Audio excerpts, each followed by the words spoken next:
그 다음에 이중구속을 보도록 하겠습니다. 그래서 우리가 이중구속 이 그림에서도 보면요.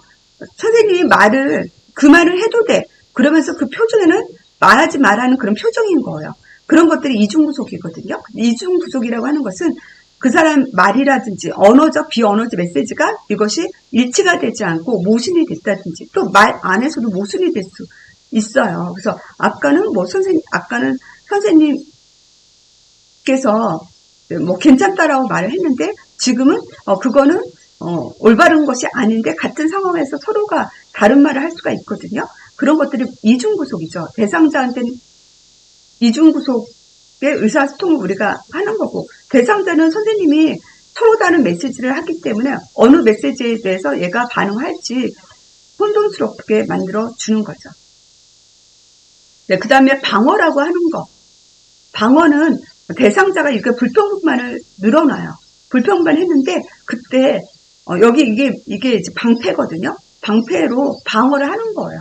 그래서 이 불평불만에 대해서 얘가 이제 담임 선생님 제 말을 안 들어줘요. 그러니까 보건교사는 담임 선생님이 얼마나 좋은 분인데 그때 담임 선생님 바쁘셔가지고 내 말을 안 들었겠지라고 하면서 담임 선생님을 오히려 방어하고 보호를 하는 거예요.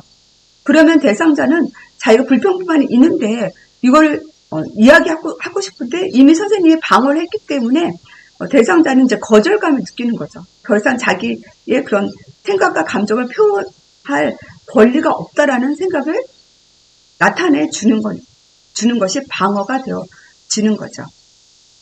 네, 그리고 이제 거부하고 주제 바꾸기가 있거든요. 그래서 우리가 거부라고 하는 것은 대상자가 어떤 말을 하고 싶어요.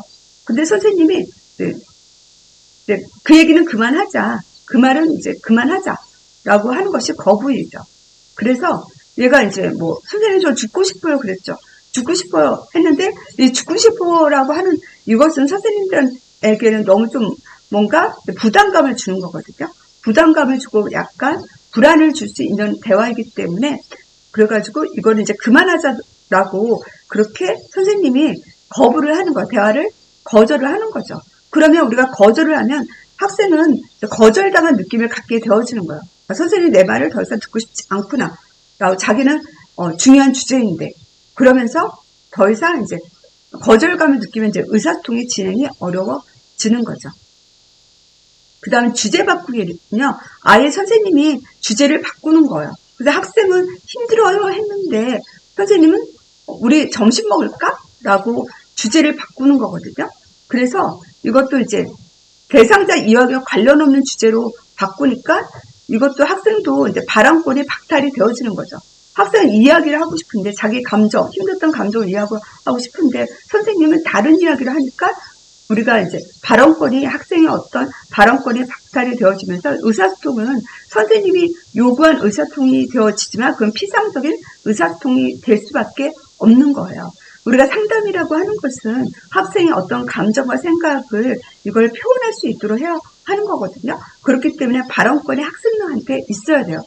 그래서 주제 바꾸기는 발언권의 박탈이 되게 만들어 주는 거죠. 그 다음에 우리가 일문상 표현이라는 게 있죠. 일문상 표현은 특히나 어떤 감정에 대한 부분이 좀 커요. 그래가지고 표현된 감정의 경시부터 한번 보도록 할까요?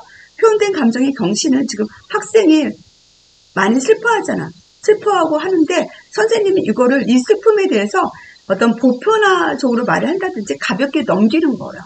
그래가지고 학생이 정말 저는 너무 외로워요 라고 말을 한 거예요. 외로워요. 그러니까 선생님은 학생 때는 다 외로운 거야. 외로울 필요 없어 라고 하는 것이 표현된 감정의 경시가 되어져요. 그래서 표현된 감정의 경시는 학생이 어떤 감정을 표현한 거에 대해서 선생님이 이제 무시를 한 거죠. 무시를 하고 가볍게 넘기고 약간 보편화해서 말을 하는 것이 표현된 감정의 경시가 되어지거든요.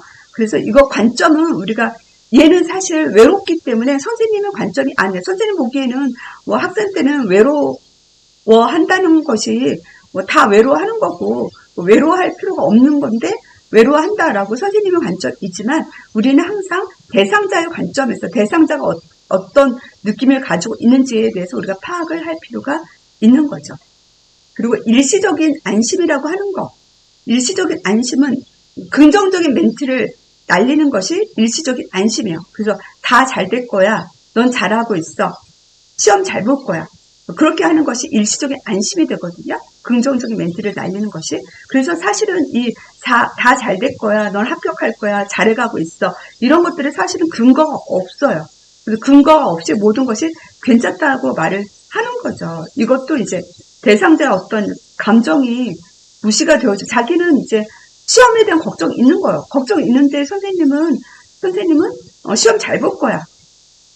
좋아질 거야. 막 그렇게 하니까 사실이 아닌 얘기를 하고 얘가 가지고 있는 문제를 경시하고 있게 만들어 주는 거죠.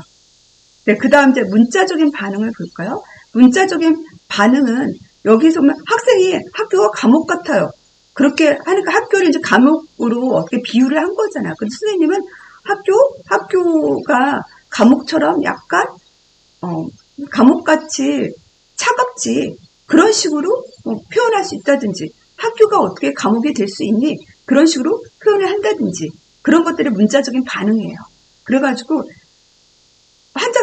대상자 표현한 그대로 그냥 받아들여주는 거죠. 사실은 우리가 대상자의 그 표현 내부에 있는 대상자 가지고 얻은 의미라든지 느낌까지 우리가 탐색을 해야 되잖아요. 그것이 우리가 경청이었죠.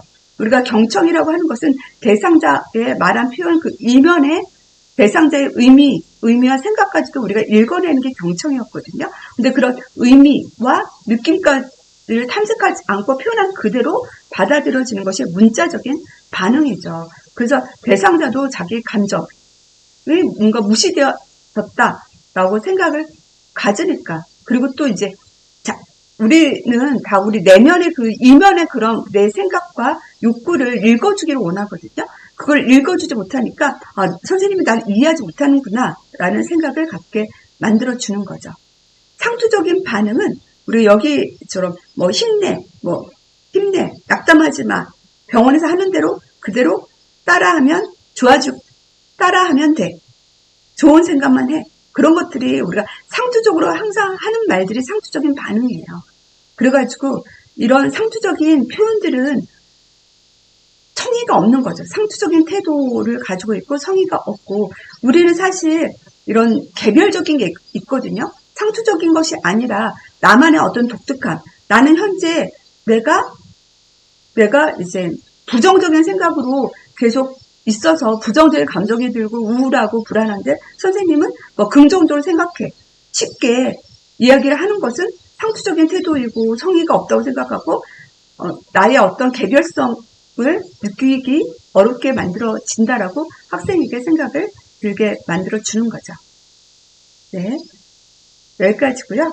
네, 구독, 좋아요, 알림 설정 부탁드립니다. 네, 감사합니다.